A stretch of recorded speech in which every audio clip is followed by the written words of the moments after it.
Selamat datang di Ajaib Alpha Weekly Snap bersama saya Alvin, Financial Expert Saham AS Ajaib Alpha yang akan bahas soal pergerakan pasar saham Amerika minggu ini. Pasar saham Amerika Serikat kembali menunjukkan kekuatannya sepanjang pekan lalu, dari tanggal 14 hingga 16 Juli, dengan hampir seluruh indeks utama ditutup menguat. Meski banyak investor saat ini berada dalam mode wait and see, sambil menantikan rilis data ekonomi penting seperti PMI, sentimen pasar tetap terjaga positif. Salah satu faktor kunci adalah data inflasi CPI yang menunjukkan kenaikan harga yang masih terkendali, sebuah sinyal penting bahwa The Fed mulai berada dalam posisi yang lebih nyaman untuk mempertimbangkan pemangkasan suku bunga dalam waktu dekat. Dari sisi korporasi, sektor perbankan tampil impresif. Meskipun banyak proyeksi tahunan yang cenderung konservatif, earnings bank-bank besar AS berhasil mengalahkan ekspektasi pasar. Ini memberikan dorongan tambahan bagi pasar di tengah ketidakpastian makro. Fokus minggu ini akan tertuju pada rilis laporan keuangan dua nama besar, Alphabet dan Tesla, yang dijadwalkan pada 24 Juli. Keduanya menjadi sorotan karena dapat menjadi penentu arah pergerakan pasar ke depan. Pada pekan ini, ada beberapa berita yang menarik yang berdampak pada pasar saham as pekan ini. Pasar global menghadapi ketidakpastian besar. Fokus utama tertuju pada data PMI, inflasi global, arah suku bunga AS1, dan laporan keuangan dari perusahaan-perusahaan besar seperti Alphabet dan Tesla. Dari dalam negeri AS, Fed Governor Christopher Waller memberi sinyal dukungan terhadap pemangkasan suku bunga sebesar 25 basis poin pada akhir Juli. Hal ini mencerminkan pengakuan The Fed terhadap perlambatan ekonomi dan pelemahan pasar tenaga kerja. Tapi di sisi lain, data inflasi masih memberi tekanan. CPI Juni naik 0,3% secara bulanan dan 2,7% secara tahunan tertinggi sejak Februari. Core CPI naik 0,2% MOM dan 2,9% YoY, sedikit di bawah ekspektasi.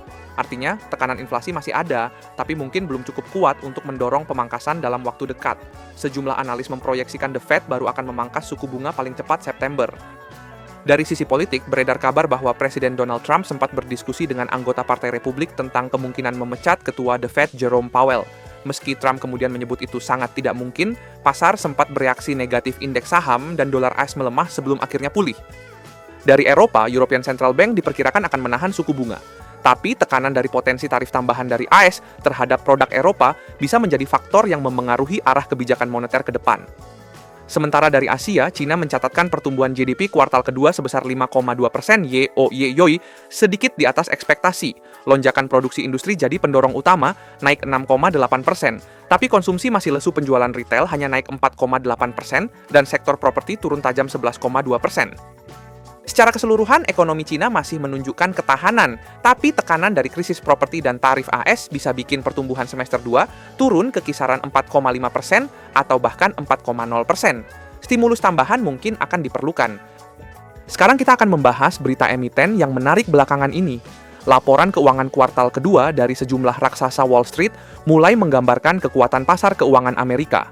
JP Morgan dengan kode tiker JPM mencatat performa yang solid dengan laba bersih mencapai 15 miliar US dollar dan EPS sebesar 4,96 US dollar, jauh di atas ekspektasi analis. Meskipun pendapatan turun sekitar 10%, secara tahunan menjadi 44,9 miliar US dollar, angka tersebut tetap mengalahkan konsensus pasar. Dengan ROTCE sebesar 21% dan proyeksi net interest income tahun ini dinaikkan menjadi 95,5 miliar US dollar. CEO Jamie Dimon menegaskan bahwa strategi reinvestasi ke proyek digital tetap jadi prioritas utama. Sementara CFO Jeremy Barnum menyebut pasar saat ini belum menunjukkan tanda-tanda kelemahan yang signifikan.